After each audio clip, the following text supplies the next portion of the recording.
Eu estou entendendo isto. Apesar de que hoje nós temos um grupo menor aqui, mas eu acredito que as pessoas estão vindo. Terminou o culto, conversei com uma senhora que é professora. Ela disse: olha, pastor, o meu esposo não é da igreja, ele é de uma outra igreja. Se o senhor puder fazer uma visita para ele, eu agradeço muito. Eu estou entendendo que muitas pessoas estão vindo. Deus permitiu que muitas coisas acontecessem. O seu povo deu uma sumida, deu uma fugida das igrejas, mas agora nós estamos retornando, amém? Às vezes é preciso fugir. Fugir para a liberdade. É isso.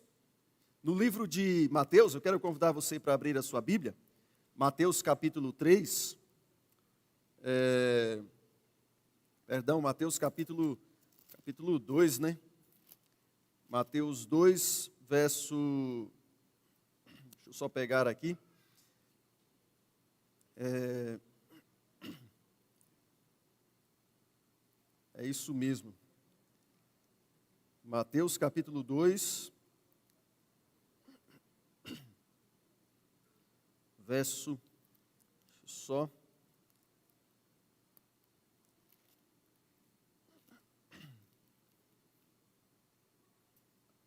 Quando Jesus foge.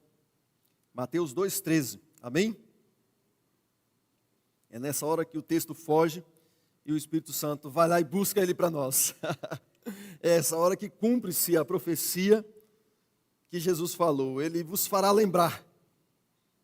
Estamos aqui ao vivo, né? E um amigo falou assim: mas você faz os seus sermões e a primeira vez você prega na internet? Eu falei: confiando em quem? Confiando no Espírito Santo. Confiando em Deus. Mateus capítulo 2, oremos. Deus, muito obrigado, Senhor, por estarmos aqui neste momento, por termos o privilégio, a oportunidade de estudarmos a Tua palavra mais uma vez, de nos refugiarmos nela, de sermos encontrados por ela mais uma vez. Em nome de Jesus, amém. A Bíblia fala assim, verso 13. Tendo eles partido, eis que apareceu um anjo do Senhor a José em sonho e disse: dispõe-te, toma o menino e sua mãe, foge para o Egito e permanece lá até que eu te avise, porque Herodes há de procurar o menino para o matar. Dispondo-se ele, tomou de noite o menino e sua mãe e partiu para o Egito. O que a Bíblia está dizendo aqui para nós? Que há muitas vezes você tem que fugir. A questão é de quem você está fugindo, por que você está fugindo, para quê? Qual o objetivo de estar fugindo? Às vezes, para nós avançarmos, é preciso recuarmos um pouco, e alguém disse que é para pegar mais impulso. E vou citar aqui um exemplo de outros homens na Bíblia que fugiram. Por exemplo, Davi, quando estava sendo perseguido pelo seu próprio filho, Davi fugiu do seu filho com o restante da sua família, para proteger a sua família, para poder depois vencer esta batalha. Existem outros exemplos de pessoas, por exemplo, Abraão, quando estava encurralado pela fome, ele fugiu para o Egito, mas não abandonou de tudo o seu Deus. Muitas vezes é preciso fugirmos de certas situações. Por exemplo, um outro personagem bíblico que vocês conhecem muito, José. A Bíblia diz que José fugiu da mulher de Potifar, e o resultado disso, por causa desta fugida, foi que ele veio se tornar depois o governador do Egito. Queridos, em muitas situações é melhor fugir, é melhor recuarmos, para que depois nós possamos avançar com mais força, com mais sabedoria, com mais poder. Para conquistarmos o território, é preciso, às vezes, darmos um passo para trás, para pegarmos um pouco mais de impulsão. Amém? Bom, então, quando fala de fugir, que este é o conselho que Deus dá para nós, eu quero falar agora para uma classe, para uma faixa etária específica, para os nossos jovens que estejam nos assistindo, para aqueles que estão aqui, para os nossos adolescentes, para aqueles que estão descobrindo a vida agora. Eu quero convidar você para abrir aí a sua Bíblia, no livro de 2 Timóteo, capítulo 2. 2 Timóteo, capítulo 2, verso 22, a Bíblia diz assim, ó: foge, outro sim.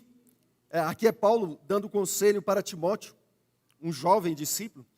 Foge, outro sim, das paixões da mocidade.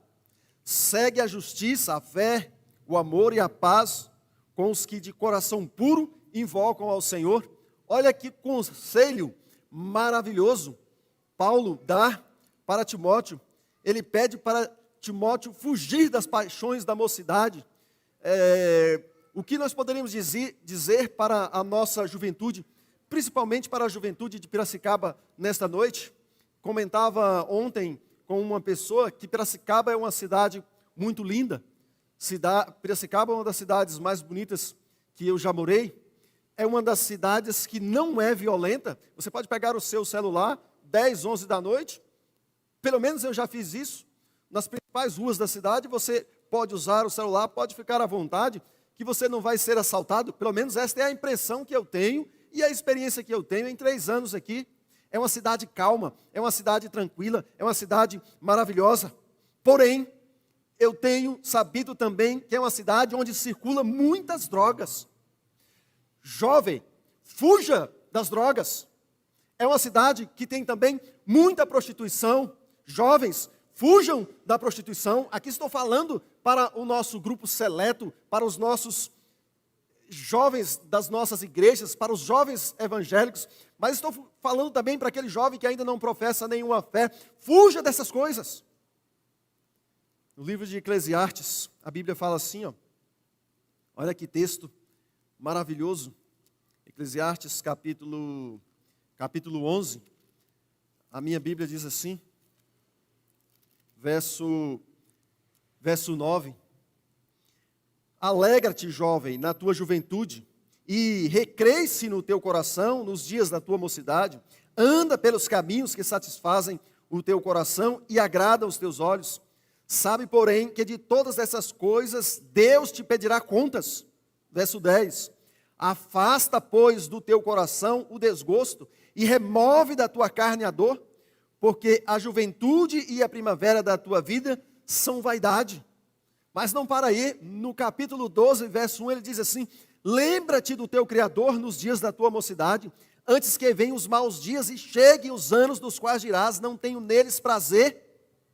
E os versículos vão traçando a trajetória humana, desde da idade jovem, da sua juventude, até que termina no verso 7 e 8, e o pó volte à terra como era, e o espírito volte a Deus que o deu. A vida é uma marcha, Deus não quer que você seja infeliz, Deus não quer que você seja um jovem cafona, Deus quer que você viva em sociedade, mas Ele está dizendo, fuja das coisas ruins, fuja das paixões humanas, fuja das drogas, fuja da prostituição, fuja de tudo aquilo que mais na frente possa te trazer desgosto, que mais na frente possa te trazer tristeza, que mais na frente possa te fazer uma pessoa depressiva, que possa te fazer uma pessoa doente, uma pessoa desgostosa. Fuja, jovem, para o Senhor nesta noite, amém? Mas não para aí. A Bíblia continua nos dando mais alguns conselhos, e agora eu vou usar o não. Não fuja da realidade. Muitas vezes, nós queremos fugir da realidade, das coisas que nos entristecem. Por exemplo, quem nunca passou por um momento triste? Quem nunca passou por um momento depressivo? Quem nunca passou por um momento de desgosto? Quem nunca passou por um momento de frustração? Quem nunca perdeu um ente querido? Quem nunca perdeu na vida? E tudo isso nos entristece, e essa tristeza ela pode progredir, essa tristeza pode se tornar numa depressão, essa depressão pode se tornar numa depressão profunda, e isso pode vir tirar a sua vida, é verdade. Mas você não vai se alegrar verdadeiramente nos antidepressivos. Você não vai se alegrar tomando um produto cafeinado. Você não vai se alegrar buscando um programa de televisão, um entretenimento. Isso tudo pode até passar o tempo, mas não vai te dar força para continuar vivendo. Precisamos enfrentar a realidade. Precisamos marchar rumo à cidade santa, rumo ao céu, com força e coragem, com ânimo. Cristo diz assim: tende bom ânimo, eu venci o mundo, neste mundo tereis tribulações. Em outro momento ele disse assim: deixo-vos a paz, mas não como o mundo a dá, eu dou-vos a paz, mas não como o mundo a dá. Cristo não nos ilude dizendo que a vida cristã é só um mar de rosas. Não, não é isso. Há momentos que nós vamos chorar, que vamos derramar as lágrimas. Há momentos que vamos perder a força física por causa do baque emocional e psicológico. Há momentos que temos vontade de dormir e não acordar mais. Vou dar um exemplo aqui de homens na Bíblia. Por exemplo, Davi, depois de cometer vários erros e perder o seu filho com Betseba, Davi quis morrer. Elias, depois da batalha com Jezabel, e ter que fugir de Jezabel, Elias quis morrer. Jó disse assim, que saia da história o dia que eu nasci. Homens e mulheres na Bíblia passaram por momentos difíceis, mas Jesus disse: tende bom ânimo.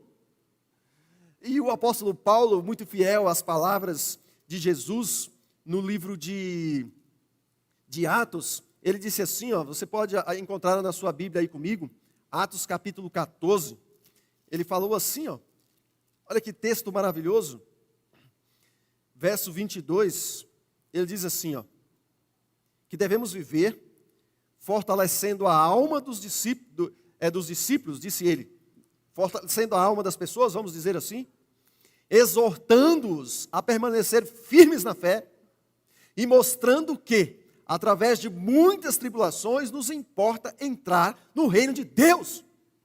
Quem disse que seria fácil? Quem disse que ser um cristão é fácil? Não dá para viver o tempo todo feliz com este mundo. Até porque, se assim fosse, você não iria querer sair daqui. Deus permite que muitas coisas ruins nos aflijam, para que nós entendamos que este não é o nosso lugar, que este não é o nosso mundo, que esta não é a nossa pátria, que não vamos passar a eternidade aqui. Lembra do sermão, meu mundo não é aqui? Por outro lado, Paulo, no livro de Romanos, capítulo 8, verso 28, pode conferir, diz assim, que na vida do cristão, daqueles que amam a Deus, todas as coisas contribuem para o bem. Todas as coisas contribuem para o bem daqueles que amam a Deus, que foram chamados segundo o seu propósito. Ao invés de pensar que a vida vai ser um mar de rosas, prepara-te, porque quando nós tomamos uma decisão ao lado do Senhor, quando nós nos refugiamos no Senhor, quando nós vamos para Jesus, o inimigo então vem atrás, porque ele não quer soltar você, ele não quer liberar você, ele não quer libertar você, ele quer te manter nas suas garras, ele quer te manter na garra do pecado. Mas você não pode fugir da realidade, você precisa enfrentar essas coisas, você precisa enfrentar a tristeza, você precisa enfrentar a depressão, você tem aquele que cura todos os nossos males, que é o Espírito Santo, que é a pessoa de Jesus, amém? Não fuja da realidade, encare-a. Está você passando por algum momento nesta noite? Pensou em fugir para alguma coisa que possa te alegrar momentaneamente? Quem sabe as drogas, quem sabe qualquer outra coisa, é só ilusão. O pós este momento é tristeza, é uma depressão pior ainda, a dor é mais profunda ainda. Então não fuja da realidade, encare-a com Deus, com o Espírito Santo, com Jesus, mas não para aí. Existem outras coisas que nós não podemos fugir das nossas responsabilidades. 1 Timóteo capítulo 5, olha que texto maravilhoso, está bem pertinho aqui. 1 Timóteo 5, aí o verso 8, Olha o que diz aqui. Ora, se alguém não tem cuidado dos seus, e especialmente dos da própria casa, tem negado a fé e é pior do que o descrente. Olha que texto, olha que corte esse texto dá na gente. Olha 1 Timóteo, agora 3:5, olha o que fala. Verso 5 diz: pois se alguém não sabe governar a sua própria casa, como cuidará da igreja de Deus? Aqui eu estou falando para mim, aqui eu estou falando para nós. Não fujamos, nós que já somos cristãos, nós que já conhecemos esse evangelho maravilhoso, nós que já conhecemos esse Cristo maravilhoso, não fujamos da responsabilidade que nós temos. Maridos, não fujam da responsabilidade que você tem com a sua esposa. Esposa, não fuja da responsabilidade que você tem com o seu esposo. Pai, não fuja da responsabilidade que você tem para com seu filho. Filho, não fuja do compromisso que você tem para com os seus pais. Não fuja. Líder, não fuja da responsabilidade que você tem com a igreja de Deus. Paulo disse que se nós fugirmos dessas responsabilidades, somos pior do que os pagãos. Nos tornamos pior do que aqueles que não professam o nome de Jesus. Peçamos a Deus força, peçamos a Deus misericórdia, peçamos a Deus que nos ajude a ficarmos firmes diante da responsabilidade que Ele nos deu, a cumprirmos com todas as forças, com perfeição, com o máximo de perfeição que Ele nos deu. Amém? Se você é alguém que tem falhado nisso, se porventura você é um líder, se porventura você é um pai, uma mãe, que tem falhado neste ponto, e eu sei que muita gente tem falhado assim, há muitas pessoas que têm colocado filhos do mundo e não têm cuidado deles, ainda existe tempo de você voltar atrás e corrigir isso. Se alguém está falhando neste ponto nesta noite, você pode colocar os seus joelhos no chão, você pode voltar no tempo, você pode corrigir isso, você pode voltar a ser uma pessoa responsável. Deus quer que você seja uma pessoa responsável, amém? Mas não para. Eu acho maravilhoso, porque a Bíblia, ela nos ensina a fugir para a liberdade. E aqui tem um texto que é muito relevante para os dias que nós estamos vivendo. Agora, Deus pede para fugir de novo. Não fuja daquilo, aliás, fuja daquilo que tem um padrão moral corrompido. É isso mesmo. Em 2 Timóteo, capítulo 3, está bem pertinho aqui de onde eu estou lendo, a Bíblia diz assim, ó, 2 Timóteo 3, 5, a Bíblia diz assim, que nos últimos dias, o contexto aqui é o seguinte, 2 Timóteo 3, 1, para você entender o contexto melhor, diz assim: sabe, porém, isto, nos últimos dias sobrevirão tempos difíceis, pois os homens serão egoístas, avarentos, jactanciosos, arrogantes, blasfemadores. E no verso 8 em diante, no mesmo contexto, diz assim: e do modo, porque Janes e Jambres resistiram a Moisés, também estes resistem à verdade. São homens de todo corrompidos na mente, réprobos quanto à fé. Eles, todavia, não irão avante, porque a sua insensatez será a todos evidente, como também aconteceu com o daqueles. Deixa eu te explicar o contexto. Quem foi esses dois cidadãos aqui? Janes e Jambres. Esses dois cidadãos aqui, esta é a única passagem na Bíblia que revela o nome deles. Estes nomes não estão no Antigo Testamento. Paulo sempre usava os escritos do Antigo Testamento para poder escrever os seus. E aí ele aumentava o conhecimento, ele estendia, ele aprofundava aquele assunto para nós. Mas aqui Paulo tira dos livros que ele lia. Paulo era um estudioso, Paulo lia muito. E Paulo então traz para nós os nomes desses dois homens. Lembra que o bastão de Moisés vira uma cobra? Então esse cidadão, Janes e Jambres, faz um feitiço lá e vem ali também outras cobras ali. E aqueles dois mágicos, aqueles dois feiticeiros, o tempo todo estavam resistindo a Moisés. Moisés fazia um milagre em nome de Deus, eles iam lá e falsificavam este milagre. O tempo todo resistindo a Moisés. Em nossos dias, mágicos, feiticeiros, não é assim a maneira com a qual o inimigo está trabalhando. Hoje ele não trabalha tão abertamente assim, e trabalha. Mas ele trabalha hoje através de movimentos ideológicos, movimentos anticristãos, movimentos que querem fazer a Bíblia não valer mais, movimentos que invalidam os princípios da Bíblia, que corrompem os bons costumes, que corrompem os nossos princípios. James e Jambres representam tudo que é ideologia, tudo que é ensinamento que contradiz os princípios da Bíblia. Fuja destes ensinamentos, fuja destes movimentos ideológicos. Você tem visto nas redes sociais, na televisão, tudo que é ismo, tudo que é darwinismo, tudo que é evolucionismo, tudo que é feminismo, tudo de ismo aí tirando, tudo isso está em guerra contra o cristianismo. Fuja. O inimigo quer roubar a sua fé. Fuja desses movimentos anti-Bíblia, anticristianismo. Fuja.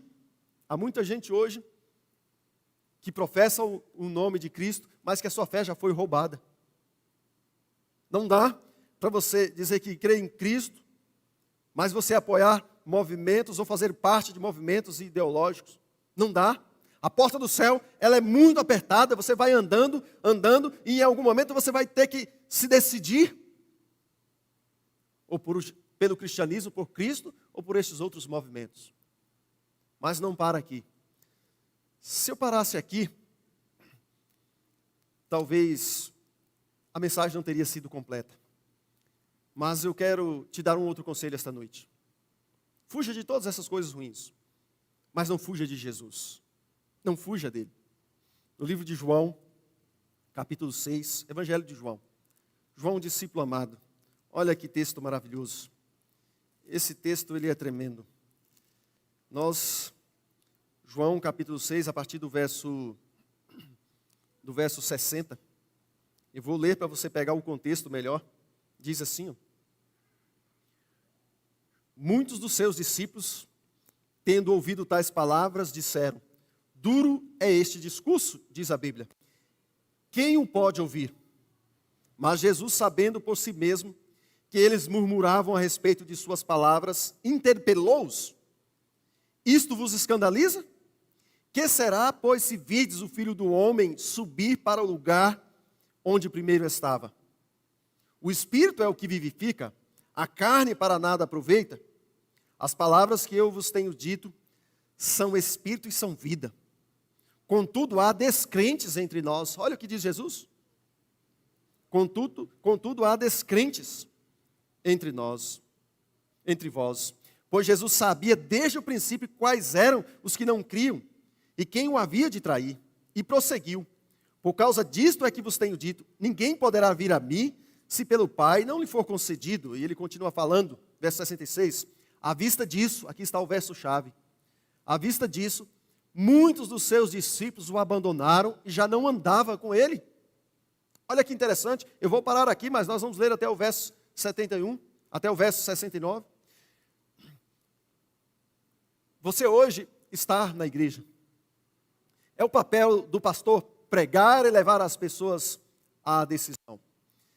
É papel de nós que já conhecemos trazer você a Jesus. Jesus disse que o reino dos céus é como uma rede que é lançada ao mar. E vem todo tipo de peixes. E ali vem peixe de couro, vem peixe venenoso, que se você comer, você vai morrer de imediato. Mas Jesus disse, e então a gente separa os bons. E essa separação, quem faz é os anjos. Mas nós estamos aqui para pescar, para lançar a rede. Porém, você que já foi pescado na rede do céu, amém?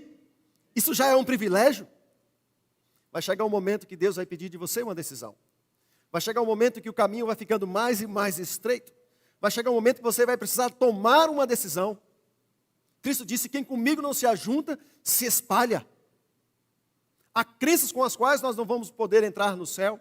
Há comportamentos com os quais nós não vamos poder entrar no céu. há estilos de vida com os quais nós não vamos poder entrar no céu, a coisa está se afunilando, estamos entrando no modo turbo do cristianismo, estamos chegando no final dos tempos, a areia da ampulheta está se acabando, Jesus está quase voltando nas nuvens do céu, e nós precisamos que Deus tire de nós, nos desvencilharmos de tudo aquilo que é um embaraço, de tudo aquilo que nos atrapalha. O apóstolo Paulo disse assim, que o pecado enrosca em nossos pés, mas corramos, olhando firmemente para o autor e consumador da nossa fé. E Jesus pregou um sermão muito duro e muito pesado aquele dia para os seus discípulos. Quem não comer da minha carne e não beber do meu sangue não tem vida em si. Aquele sermão foi a gota d'água para Judas. A partir daquele sermão, Judas decidiu não se submeter mais aos ensinamentos de Jesus. A partir dali, Judas estava decidido a trair Jesus. E muitos foram se afastando, foram fugindo. Jesus já pregou aquele sermão para peneirar os seus discípulos, para fazer uma separação. Mas, quando Jesus colocou na parede os seus discípulos, ele perguntou, no verso 67, então perguntou Jesus aos 12, porventura quereis também vós, outros, retirar-vos? Disse ele. Verso 68, respondeu-lhe Simão Pedro, Senhor, para quem iremos? Só tu tens as palavras da vida eterna. E nós temos crido e conhecido que tu és o Santo de Deus. Deus está pedindo de você uma decisão. Você, meu amigo, você que já estudou a Bíblia, você que é um telespectador da TV Novo Tempo, você que já tem recebido estudos bíblicos, você que já fez parte desta igreja maravilhosa, você que tinha essa esperança de ver Jesus voltando nas nuvens do céu, chegou a hora de voltar. Estamos chegando no momento decisivo, no clímax do grande conflito. E para aqueles que já estão em casa, que estão na igreja, Jesus está dizendo, e aí, vocês vão querer ir para o mundo? Vocês vão querer seguir outro que não seja a mim? Mas Pedro, e eu aceito isso, mas Pedro fala por todos nós nesta noite, para onde iremos? Para onde vai você que deixou a Cristo? Para onde vai você que nos abandonou? Para onde vai você que está quase perdendo a fé? Para onde vai os seus filhos? Para onde vai a sua família? Você tem certeza que quer abrir mão do céu? Para onde nós iremos? Para o fogo de Malaquias? Que não vai sobrar nem raiz nem ramo? Para onde iremos? Para a morte eterna? Para a perdição eterna? Para onde nós iremos? Para onde vai você, jovem, que está desperdiçando a sua vida com o mundo? Para onde vai você, líder, que não está cumprindo com o seu compromisso? Para onde vai você que nos abandonou? Para onde iremos? Não fuja de Jesus. Pedro diz, não temos para onde ir. A vida eterna só pode ser encontrada em Jesus. Ele falou assim em João 14:1. Eis que eu sou o caminho, a verdade e a vida. Jesus é o caminho, a verdade e a vida. Vem para Jesus nesta noite. Estamos, a partir do dia 18 ao dia 28 desse mês, vamos pregar todas as noites aqui. Venha para o nosso canal do YouTube e do Facebook. Venha para a igreja da Paulista, venha nos assistir, venha para Jesus. Fuja para a liberdade. João, capítulo 8, verso 32, ele fala assim, ó. E conhecereis a verdade, e a verdade vos libertará. Verso 36, se pois o Filho vos libertar, verdadeiramente sereis livres. Conhecereis a verdade é Jesus, toda a Bíblia fala de Jesus, todos os patriarcas e profetas falaram de Jesus, o céu é Jesus, o sentido da vida é Jesus, e Ele tem o poder para te libertar esta noite. Mas não para aí. Fugir para Jesus implica em assumir um compromisso com Ele. E no mesmo livro de João, capítulo 7, verso 16 e 17, Jesus diz assim, ó, respondeu-lhes Jesus, o meu ensino não é meu, e sim daquele que me enviou. Se alguém quiser fazer a vontade dele, conhecerá a respeito da doutrina, se ela é de Deus ou se falo por mim mesmo. Olha que maravilha, Jesus tem uma doutrina. Olha que texto maravilhoso, Jesus tem uma doutrina e tem um detalhe. Nós adoramos em forma de doutrina. Ele disse, conheçam essa doutrina. Por quê? Porque nós adoramos a Deus em forma de doutrina. Adorar a Deus não é só vir para a igreja e cantar, não. Amém, isso é um privilégio. E isso manda a tristeza embora, isso descola o céu e traz a terra para nós, isso eleva o nosso espírito, mas adorar a Deus implica em seguir os seus ensinamentos. E em Romanos capítulo 6, no verso 16, você pode, capítulo 6, a partir do verso 16, diz assim, ó, olha que texto maravilhoso. Não sabeis que daquele a quem vos ofereceis como servos para a obediência, deste mesmo a quem obedeceis sois servos, seja do pecado para a morte ou da obediência para a justiça? Ou seja, ou nós vamos obedecer a Deus ou vamos obedecer o diabo. E Deus tem os seus critérios, como que é esta obediência? E ele diz, verso 17, mas graças a Deus, porque outrora escravos do pecado, contudo viestes a obedecer de coração à forma de doutrina a que fostes entregues. Obedecer de coração à forma de doutrina. E Jesus tem a sua doutrina. Quando criou este mundo, criou em 6 dias e no 7º descansou. Quando veio redimir o homem, trabalhou até a sexta-feira, até a hora 9. E depois ele disse, Pai, nas tuas mãos entrego o meu espírito, e descansou. Mais uma vez passou o sábado descansando, desta vez no túmulo. Quando entrarmos para a eternidade, Isaías diz, através de toda a eternidade nós vamos descansar no sábado. Esta é uma doutrina fundamental de Jesus, representa o descanso que nós temos nele. É para o nosso descanso físico, é para o nosso descanso emocional, mas muito mais para o nosso descanso espiritual. Alguém perguntou para mim a semana passada, o que o sábado significa para você? O sábado significa para mim paz. O sábado significa para mim descanso em Jesus, representa o descanso que eu tenho em Jesus. Obedecer em forma de doutrina, guardar a sua lei. Obedecer em forma de doutrina, entender que os mortos nada sabem, que Jesus vai voltar em breve em poder e grande glória. E por aí são muitas doutrinas, são muitos princípios bíblicos. Mas a Bíblia fala algo interessante. O porquê é importante obedecer em forma de doutrina? 1 Timóteo fala assim, ó, no capítulo 4. Ora, o Espírito, verso 1 agora, 1 Timóteo 4:1. Ora, o Espírito afirma expressamente que nos últimos tempos alguns apostatarão da fé, por obedecerem a espíritos enganadores e a ensinos de quê? De demônio. Olha aí.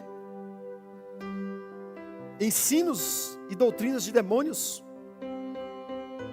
Eu vou te dar uma doutrina de demônio aqui, que parece ser uma doutrina da igreja, que parece ser um ensinamento da igreja, mas que nós, pastores da igreja adventista, não compactuamos com isso. Há muito tempo, as pessoas têm me perguntado, pastor, nós já estamos vivendo 6.000 anos. Tem 6.000 anos nós estamos em cima dessa terra. Quando completar o 7º milênio, nós vamos sair daqui? Não existe nenhuma cronologia bíblica que possa nos dar de maneira precisa o tempo que nós estamos aqui. Alguns pensam que são 6.000 anos, outros acham que são 7.000. Há uma concordância muito grande que nós já temos pelo menos quase 10.000 anos em cima dessa terra, mas não milhões de anos. Mas também não é quando completar o 7º milênio que nós vamos sair daqui. Isso é marcar data, meu amigo. Isso é marcar data. Isso é colocar as pessoas numa expectativa. Isso é matar a fé. Porque o tempo passa e Jesus não volta conforme nós achávamos. E então muitos voltam para o mundo, muitos perdem a fé em Deus. Doutrinas de demônio. Essa é uma delas. 1 Coríntios diz que o inimigo se disfarça em anjo de luz. Pega uma Bíblia, passa para dentro dos púlpitos, até mesmo das nossas igrejas, para pregar esse tipo de coisa. Jesus não falou que seria no 7º milênio. Não. Viva como se ele fosse voltar hoje, agora. Viva como se ele fosse voltar daqui a 100 anos. Esta e outras são doutrinas, ensinamentos de demônios. E precisamos obedecer Jesus em forma de doutrina, sabe por quê? Porque é ponto de salvação. Claro, se um cego guiar outro cego, ambos vão cair no buraco. Imagina alguém sendo guiado por um demônio. Forte isso, né? Mas olha o verso 16 do capítulo 4 de 1 Timóteo. Tem cuidado de ti mesmo e da doutrina. É Paulo falando com Timóteo. Continua nestes deveres, porque fazendo assim, salvarás tanto a ti mesmo, como aos teus ouvintes. Eu não estou pregando esta noite para agradar a vocês, para vocês gostarem simplesmente da mensagem. É para você ser salvo. É para salvar a mim e a vocês, a você que está me assistindo na TV. Não foi esse o conselho de Paulo? Faça isso, que assim você vai salvar a si mesmo e os teus ouvintes, a tua igreja. E quando alguém vem conversar comigo, eu digo assim, eu posso ser sincero? Tua mente está aberta para ouvir o que eu tenho para te falar? Você quer mesmo ser um adventista do 7º dia? E então, eu abro toda a verdade. Procuro ser aceito primeiro, para ficar à vontade, depois falar a verdade. Há doutrinas que são de demônios. Cuidado com a doutrina. Sabe, amados, João 8,32, conhecereis a verdade vos libertará. João 8,36, se o Filho vos libertar, sereis verdadeiramente salvos, ou libertos, ou liberto. E sabe o que levou os judeus a se perderem? Sabe o que levou aquela turma a não aceitar Jesus? Foram doutrinas diferentes das de Jesus. Caifás não acreditava na ressurreição. O último embate dele com Jesus foi que Jesus mandou um texto bíblico para ele, que jogava a doutrina da não ressurreição dos saduceus por chão. Jesus disse, eu vou ressuscitar e vou vir nas nuvens do céu.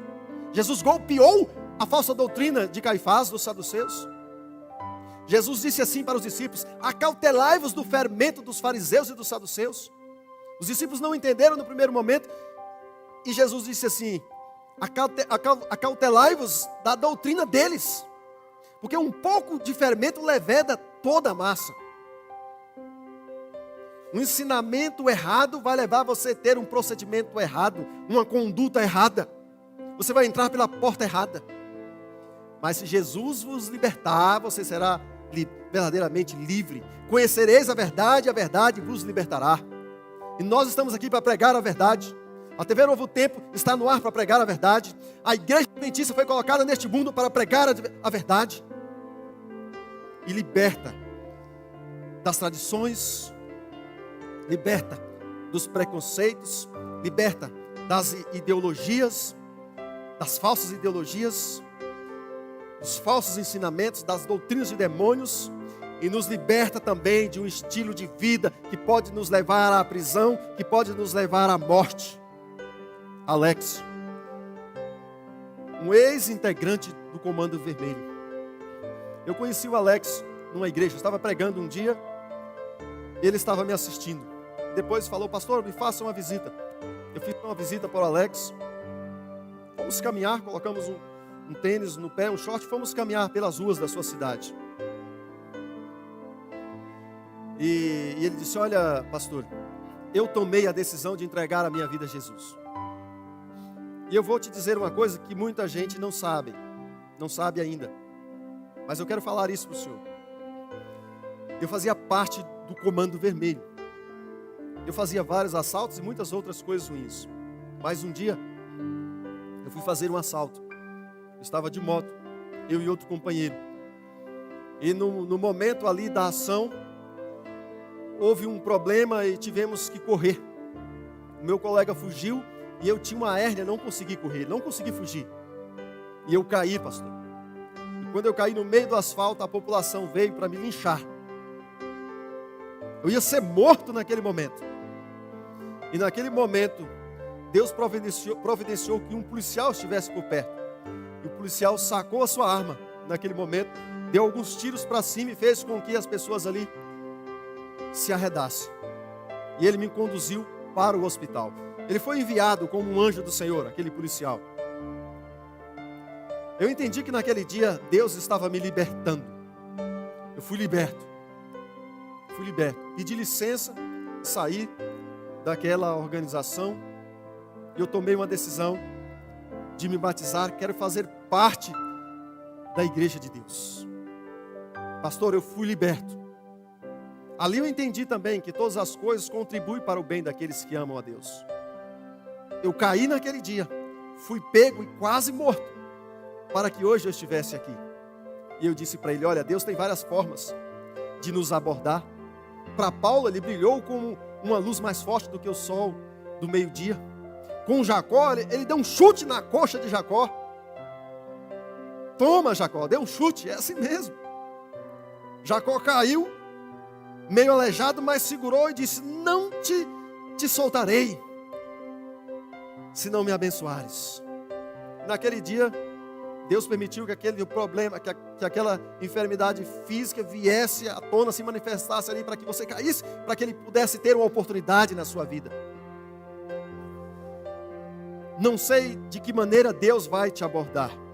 Não sei de que maneira Jesus está te abordando nesta noite. Talvez ele possa te dar um chute na coxa. Talvez ele possa te derrubar no meio do asfalto. Talvez ele possa aparecer para você como apareceu para o apóstolo Paulo. Talvez ele possa te libertar fazendo as algemas caírem, a prisão ruir, como ele fez com Paulo em um outro momento. Como o anjo libertou Pedro da prisão naquele dia. Eu não sei. Mas meu pedido esta noite é para que você aceite a proposta e fuja para a liberdade. Fuja para Jesus. Fuja para as Escrituras Sagradas. Deixe que Ele te liberte fisicamente, emocionalmente, intelectualmente e, acima de tudo, espiritualmente. Este é o meu desejo para você que está se sentindo preso esta noite. Este é o meu desejo para você que quer ser liberto esta noite. Seja das drogas, seja da prostituição, seja do jogo, seja da tradição, seja da superstição, do erro ou da mentira. De qualquer forma que ela está se apresentando para você nesta noite, Jesus Cristo pode te libertar. Aceita fugir para a liberdade esta noite em Jesus Cristo? Feche os seus olhos e ore comigo. Igreja, fique em pé e vamos orar. Deus, muito obrigado mais uma vez, porque Jesus nos convida para fugirmos para a liberdade. Só há liberdade nele. Só seremos livres se o Filho nos libertar. E esta liberdade vem através do conhecimento da verdade. Esta liberdade vem através de um compromisso com os ensinamentos deste mesmo Jesus. Esta liberdade vem disfarçada muitas vezes de coisas ruins, podemos dizer isso. Deus às vezes permite que algumas coisas ruins venham sobre nós para que Ele possa ter uma oportunidade em nossas vidas. Deus, não importa, o Senhor sabe qual é o melhor meio, o Senhor sabe qual é a melhor forma. O que nós não queremos é terminar a vida aqui perdidos. Queremos o céu, queremos a eternidade, queremos a companhia dos anjos. Queremos que o Espírito Santo esteja em nós para sempre. Queremos Jesus, Senhor. Se alguém me assistindo em casa esta noite, que está se sentindo preso por várias formas, quem sabe as algemas das drogas, do jogo, do pecado em suas diferentes formas, em seus diferentes disfarces, que o Senhor possa libertá-lo esta noite. Mas estou falando para alguém que está na igreja também e que até então está se sentindo preso a alguma coisa aqui, que ainda não sentiu a verdadeira paz de espírito, quem sabe preso a uma depressão, a um sentimento ruim, quem sabe um problema clínico que está afetando a sua espiritualidade, o Senhor possa também libertar esta pessoa da forma que só o Senhor sabe fazer. Porque esses 2 textos de João são maravilhosos. Conhecereis a verdade vos libertará. Se o Filho nos libertar, seremos livres. Nos liberte das falsas doutrinas, dos falsos ensinamentos, das doutrinas de demônios. Queremos dar uma oportunidade para Ti mais uma vez nesta noite, Pai. Em nome desse mesmo Jesus. Amém, amém. Uma boa noite para todos vocês. Até sábado, neste mesmo lugar, a partir das 9, eu estarei com vocês aqui. É o início da nossa semana de oração, tá bom? Até lá. E uma boa noite para a nossa amada igreja.